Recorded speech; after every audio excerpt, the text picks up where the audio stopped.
জানিয়ে দেব এই মুহূর্তে হাতে পাওয়া সর্বশেষ গুরুত্বপূর্ণ আপডেট বাংলা সংবাদ। শুরুতেই থাকছে শেখ হাসিনার পদত্যাগপত্র ভাইরাল, ক্ষুব্ধ আওয়ামী লীগ। ছাত্র জনতার গণবিপ্লবের মুখে গত ৫ আগস্ট পদত্যাগ করে ভারতে চলে যান সাবেক প্রধানমন্ত্রী শেখ হাসিনা।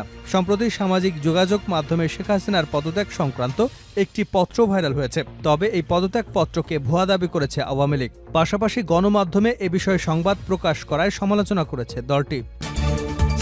এবারে জানাবো ফরিদপুরে প্রতিমা ভাঙচুর, ভারতীয় নাগরিক গ্রেপ্তার। ফরিদপুরের ভাঙা উপজেলায় হরিমন্দির এবং কালী মন্দিরে প্রতিমা ভাঙচুরের ঘটনায় এক ভারতীয় নাগরিককে গ্রেপ্তার করেছে পুলিশ। সোমবার আদালতের মাধ্যমে তাকে জেল হাজতে পাঠানো হয়েছে। ফরিদপুর জেলা পুলিশের বিজ্ঞপ্তিতে এ তথ্য জানানো হয়েছে।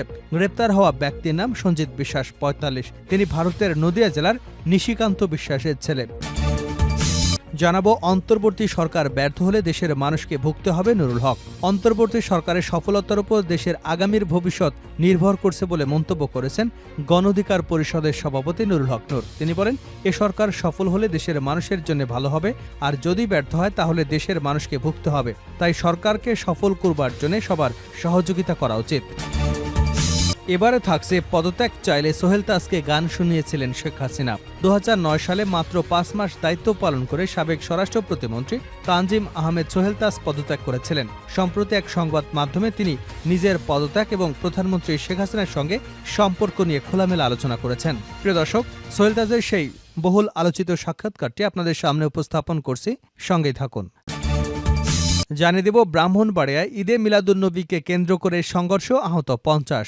ব্রাহ্মণবাড়িয়ার কসবায় পবিত্র ঈদে মিলাদুন্নবী সাল্লাল্লাহু আলাইহি ওয়াসাল্লাম উপলক্ষে যশনে জুলুসকে কেন্দ্র করে আহলে সুন্নাত এবং আহলে জামাত ও হেফাজতে ইসলামের নেতাকর্মীদের সংঘর্ষ হয়েছে। সংঘর্ষে আইনশৃঙ্খলা বাহিনীর সদস্যসহ উভয় পক্ষে অন্তত ৫০ জন আহত হয়েছেন।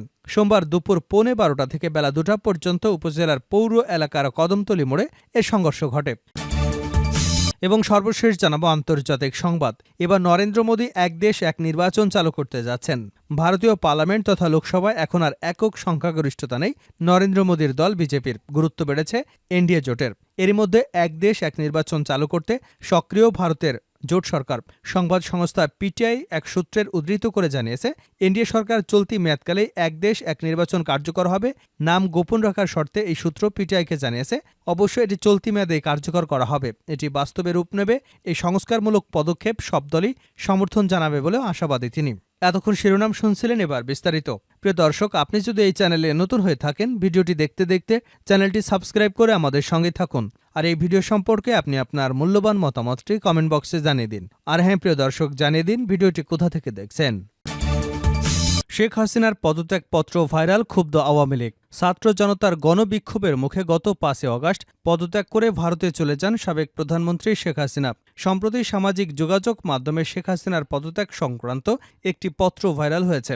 তবে এই পদত্যাগপত্রকে ভুয়া দাবি করেছে আওয়ামী লীগ। পাশাপাশি গণমাধ্যমে এ বিষয়ে সংবাদ প্রকাশ করায় সমালোচনা করেছে দলটি।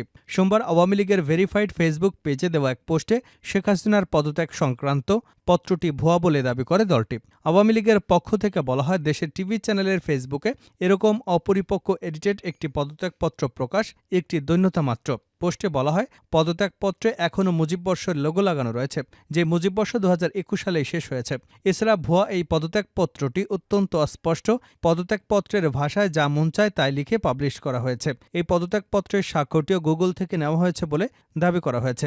এতে স্পষ্ট দেখা যাচ্ছে মূল পেজের সঙ্গে স্বাক্ষরের অংশের পিক্সেলের পার্থক্য রয়েছে। আর ৫ আগস্ট ছিল ২১শে শ্রাবণ, কিন্তু পদত্যাগপত্রে উল্লেখ করা হয়েছে ২০শে শ্রাবণ। পোস্টে আরও বলা হয়, দেশের মিডিয়াকে এরকম নগ্নভাবে ব্যবহার করে নিজেদের হাসির পাত্র বানাবেন না। শেখ হাসিনা পদত্যাগ করার যে আনুষ্ঠানিকতা সে সময় তিনি পাননি। তিনি সোজা তেজগাঁও থেকে বিমানে করে ভারতে গেছেন। এইসব বাদ দিয়ে বরং দেশের সমস্যার সমাধান করবার আহ্বান জানাচ্ছি। সামাজিক যোগাযোগ মাধ্যমে ভাইরাল হওয়া পদত্যাগপত্রে লেখা আছে, আমি গভীর দুঃখের সঙ্গে জানাতে চাই, সাম্প্রতিক বিক্ষোভ ও সংঘর্ষের পরিপ্রেক্ষিতে যেখানে ৩০০ জনেরও বেশি মানুষ প্রাণ হারিয়েছে এবং আর কোনো প্রাণহানি এড়ানোর জন্য আমি পদত্যাগের সিদ্ধান্ত নিয়েছি। আমি বাংলাদেশের প্রধানমন্ত্রীর পদ থেকে পদত্যাগ করছি।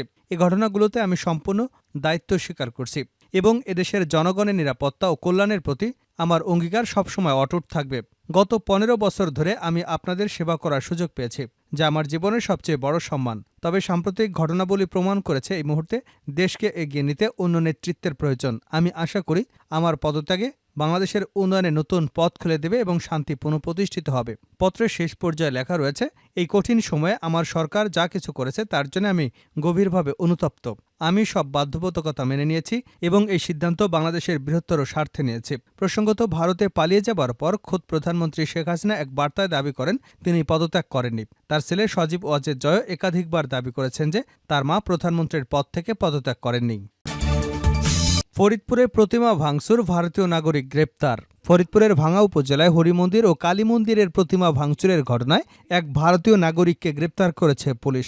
সোমবার আদালতের মাধ্যমে তাকে জেল হাজতে পাঠানো হয়। ফরিদপুর জেলা পুলিশের বিজ্ঞপ্তিতে এ তথ্য জানানো হয়েছে।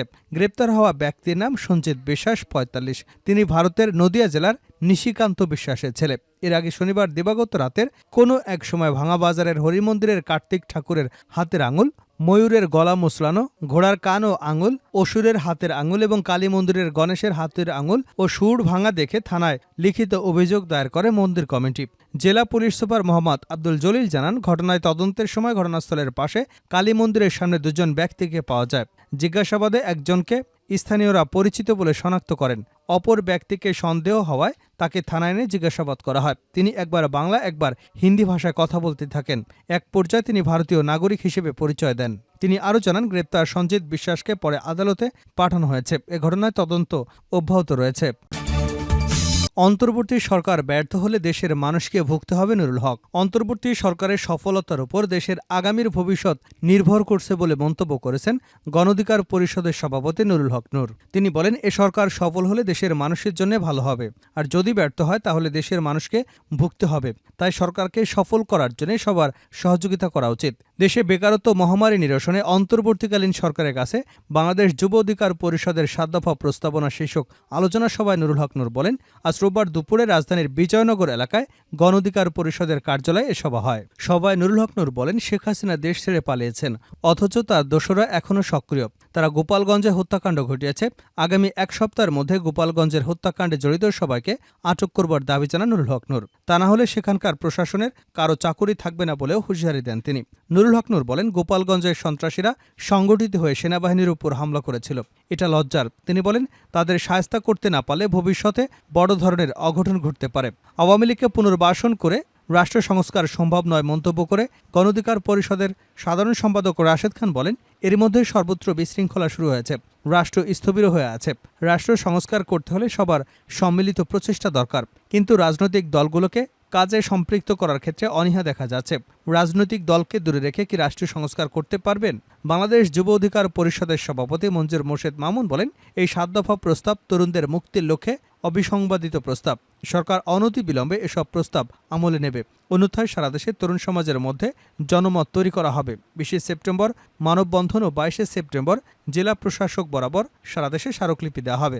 বাংলাদেশ যুব অধিকার পরিষদের ৭ দফার মধ্যে রয়েছে সব ধরনের বৈষম্যমুক্ত চাকুরি এবং কর্মসংস্থানকে মৌলিক অধিকার হিসেবে সাংবিধানিক স্বীকৃতি ও বাস্তবায়নে অগ্রাধিকার দিতে হবে। প্রতি বছর নিয়মিত বেকারত্ব জরিপ প্রতিবেদন আকারে প্রকাশ করতে হবে। শিক্ষার সর্বস্তরে চাহিদাভিত্তিক ও কর্মমুখী শিক্ষা ব্যবস্থা প্রণয়ন ও বাস্তবায়নে অগ্রাধিকার দিতে হবে। আইসিটি সেক্টরে তরুণদের দক্ষ হিসেবে গড়ে তুলতে কার্যকর পদক্ষেপ গ্রহণ করতে হবে। সব ধরনের চাকুরিতে আবেদন ফি, অবৈধ সুপারিশ, যে কোনো জামানত এবং বয়সসীমা মুক্ত চাকুরির ব্যবস্থা করতে হবে।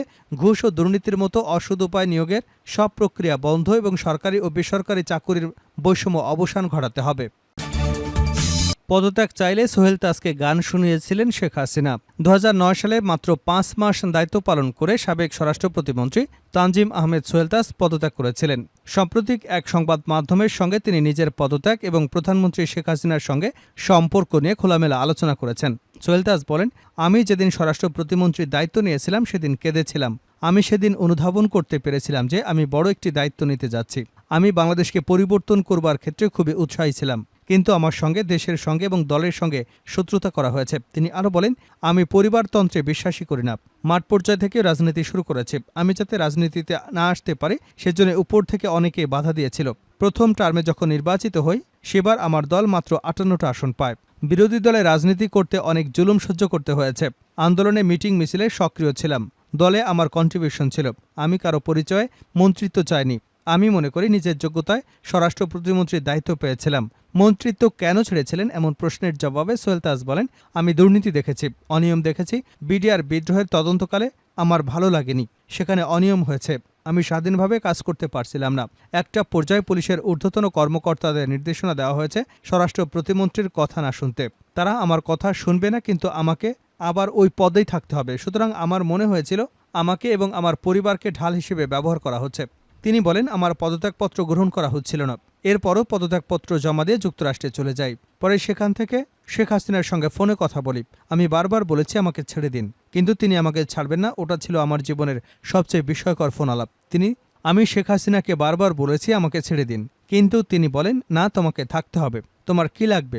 দলের পদ, যুগ্ম সাধারণ সম্পাদক? কিন্তু আমি বারবার বলেছি আমি থাকবো না। সোহেল তাজ বলেন, সবচেয়ে আশ্চর্যের বিষয় হলো শেখ হাসিনা ফোন করে গান গাওয়া শুরু করলেন। তিনি গাইলেন, আমি তোমাকে ছাড়বো না, আমি কাউকে ছাড়ি না। আমি শুনে অবাক হয়ে গেলাম, এটার মানে কি? প্রধানমন্ত্রী কি আমাকে হুমকি দিলেন নাকি স্নেহ দেখালেন?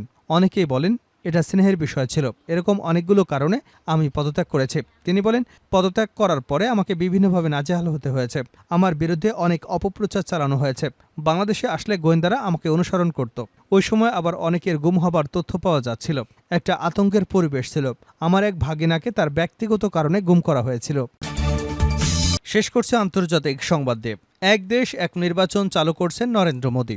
ভারতীয় পার্লামেন্ট তথা লোকসভায় এখন আর একক সংখ্যাগরিষ্ঠতা নেই নরেন্দ্র মোদীর দল বিজেপির। গুরুত্ব বেড়েছে এনডিএ জোটের। এরই মধ্যে এক দেশ এক নির্বাচন চালু করতে সক্রিয় ভারতের জোট সরকার। সংবাদ সংস্থা পিটিআই এক সূত্রের উদ্ধৃত করে জানিয়েছে, এনডিএ সরকার চলতি মেয়াদকালেই এক দেশ এক নির্বাচন কার্যকর হবে। নাম গোপন রাখার শর্তে ওই সূত্র পিটিআইকে জানিয়েছে, অবশ্য এটি চলতি মেয়াদেই কার্যকর হবে। এটি বাস্তব রূপ নেবে। এই সংস্কারমূলক পদক্ষেপে সব দলই সমর্থন জানাবে বলে আশাবাদী তিনি। এক দেশ এক নির্বাচন ব্যবস্থা চালু করার বিষয়ে বিজেপি অনেক দিন ধরেই আগ্রহী। গত মাসে লালকেল্লায় স্বাধীনতা দিবসের অনুষ্ঠানে বক্তৃতা দেওয়ার সময়ও এ প্রসঙ্গে উঠে এসেছিল নরেন্দ্র মোদীর গলায়। তার যুক্তি, ঘন ঘন নির্বাচন হওয়ায় দেশের উন্নয়নে প্রতিবন্ধকতা তৈরি হয়। এক দেশ এক নির্বাচন ব্যবস্থা চালু করার পক্ষে যুক্তি তুলে ধরে তিনি জানিয়েছেন, গোটা দেশ এই প্রক্রিয়াকে সমর্থন জানাচ্ছে। রাজনৈতিক দলগুলোকেও এটিতে সমর্থন দেবার আহ্বান জানিয়েছেন নরেন্দ্র মোদী। যদিও বিজেপি বিরোধী দলগুলো শুরু থেকে আপত্তি জানিয়ে আসছে এক দেশ এক নির্বাচন প্রক্রিয়ায়। তাদের মতে এই নীতি নিয়ে মোদী সরকার ঘুরপথে আমেরিকার প্রেসিডেন্ট নির্বাচনের ধাঁচের ব্যবস্থা চালু করতে চাইছে।